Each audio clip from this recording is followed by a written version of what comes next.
অনেকেই দুশ্চিন্তার মধ্যে পড়েছেন যে আমার এই বয়সে অভিনয়টা হবে কিনা। বয়সটা কোনো ফ্যাক্টর না, কারণ শিশু থেকে বৃদ্ধ প্রত্যেকেই কিন্তু অভিনয় করতে পারে। আমরা দেখতে পাই আমাদের প্রত্যেকটা ছবি, সিনেমা, সিরিয়াল, ওয়েব সিরিজ যেটাই বলো, অভিনয়ের ক্ষেত্রে কিন্তু আমরা সকল চরিত্র, সকল শিল্পীদের কিন্তু আমরা কাজের সুযোগ দিই বা কাজে দেখতে পাই। তো সেই অর্থে একদমই ভাবনা চিন্তা না যে আমার এই বয়সে হবে কিনা।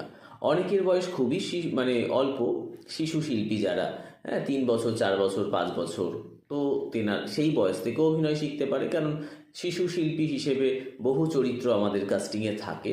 এবং যারা বৃদ্ধ, মানে আপটু অনেকেই চিন্তা করে, হ্যাঁ, 30, 40, 50, 60 বছর, হ্যাঁ, 70 বছর, এমনকি এরকমও বয়স হয়ে গেছে।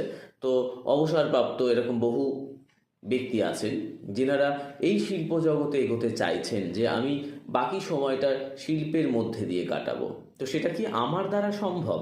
তো ডেফিনেটলি সম্ভব, কারণ আমাদের সব রকম চরিত্রের প্রয়োজন হয় এবং এখান থেকে কাজও পাওয়া যায়। তাই কোনো দ্বিধা নয়, কোনো বয়সের সীমার কোনো ব্যাপার নেই। আপনারা মনে করলে আসতে পারবেন, আমাদের সঙ্গে যোগাযোগ করতে পারবেন। স্ক্রিনে দেওয়া নাম্বারে ফোন করে বিস্তারিত জেনে নিন, জেনে নিয়ে চলে আসুন। ধন্যবাদ।